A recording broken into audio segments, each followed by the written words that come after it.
Okay, we are starting with question 4. And question 4 says f of x is equal to negative 2x squared plus 2. That is a parabola. And g of x is equal to 2 to the power x plus 1, which is an exponential function, are the defining equations of graphs f and g, respectively. So before we start answering the questions, I want to explain something very thoroughly. So you know that we have y, which is the same thing as f of x, and this is equal to a multiplied by b to the power x plus q. This is the general form for an exponential function. And let me explain q. Q is the vertical shift up and down. If q is greater than 0, which means if q is positive, then the shift is up by q units. If q is negative, then the shift is downwards by q units. And another important thing is that q is also the horizontal asymptote, right? And this is the formula for finding the x-coordinate of the maximum point, turning point of a parabola. So I was trying to make sure that you are conversant with this. This is just a reminder. So let's go to question 4.1. So question 4.1 says, write down an equation for the asymptote of g, right? We know that we discussed this just a few seconds ago, that q is the horizontal asymptote of the function. So the horizontal asymptote, the equation of the horizontal asymptote is y is equal to q, and the value of q in this case, we know it's 1. So this is the equation of the horizontal asymptote. Now we go to question 4.2. Sketch the graphs of f and g on the same set of axes, clearly showing all intercepts with the axes, turning points, and asymptotes.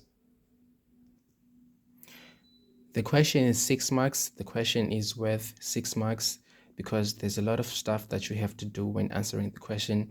You have to look for the coordinates. You have to look for the turning point, since in this case we're also dealing with a parabola. And I like parabolas, so that's what I'm going to start with. We know that your f of x is equal to negative 2x squared plus 2, right? So we're looking for the intercepts. So since we're looking for the x-intercept, we let y equal to 0. Then we're going to have this equation, which is equal to 0 plus 2. We'll have this, which is equal to negative 2.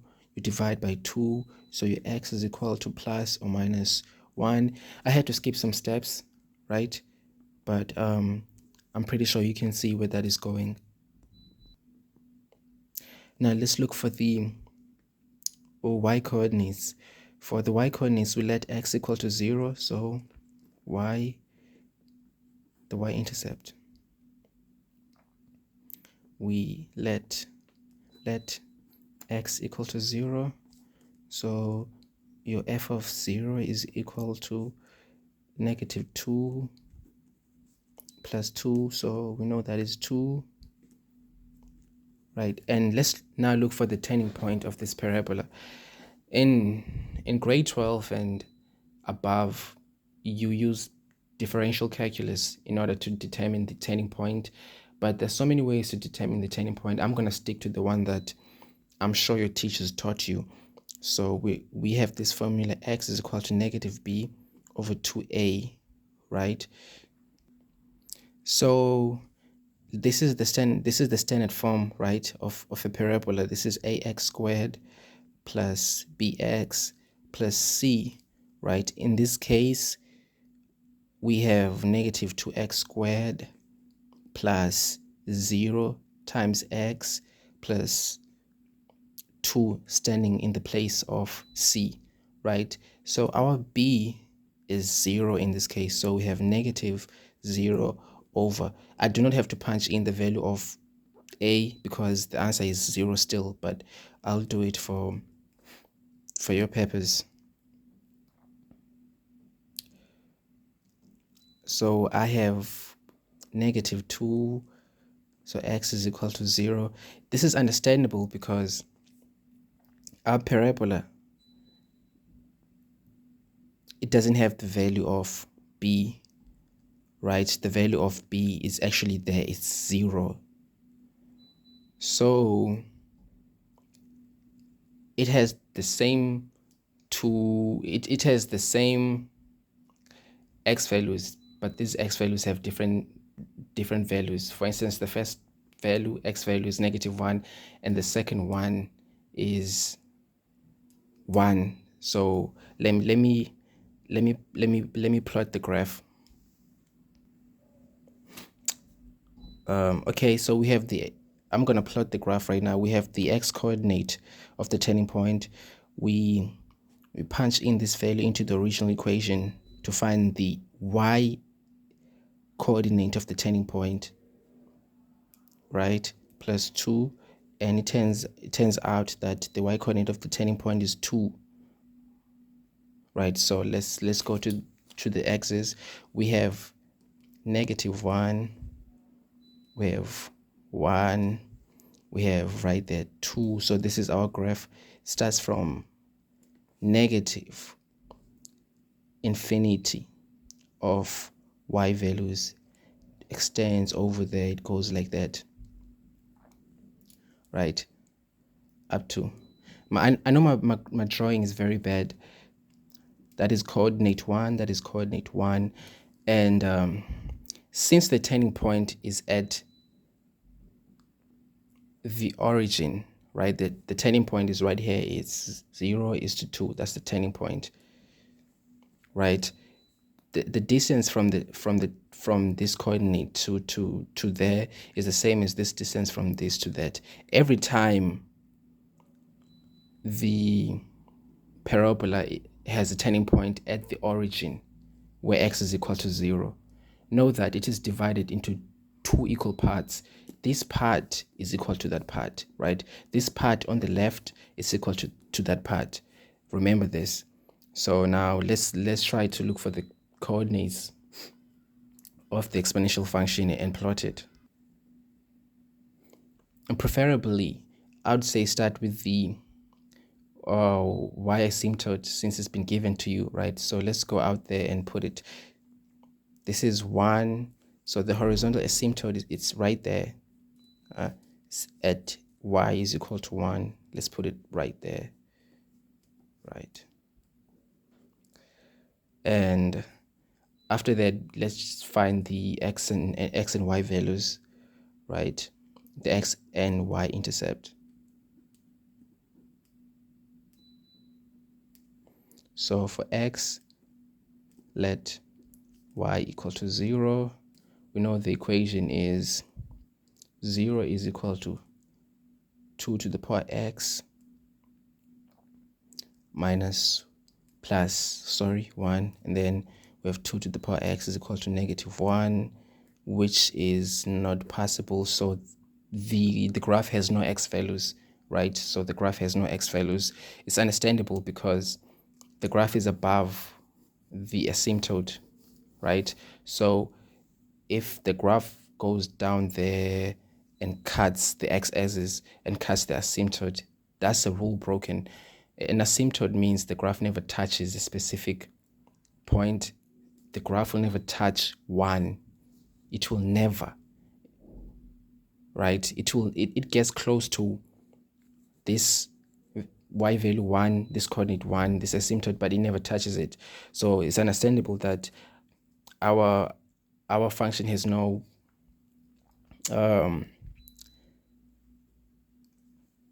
x values. So for the y values, you let x equal to 0, right? So we have f of g of 0, in this case g of 0, which is equal to 2 to the power 0 plus 1, which is g of 0 is equal to 1 plus 1. Remember, 2 to the power 0 is 1. You can punch it into your calculator and see.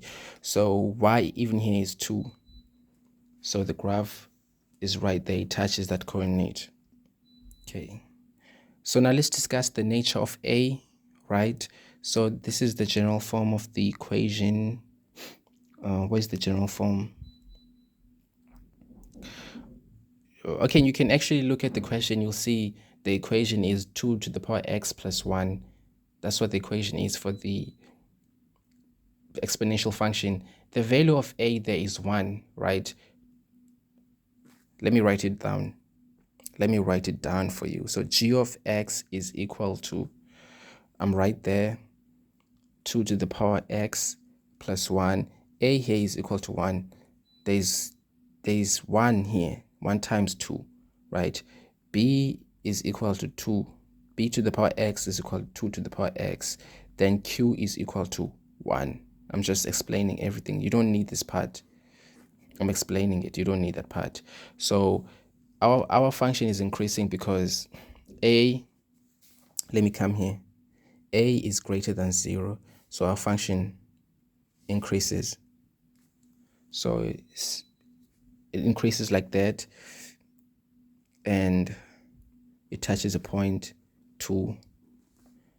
So you can see that our exponential function and parabola, they actually meet at point 2. They intersect there. So now let's move on to the next question.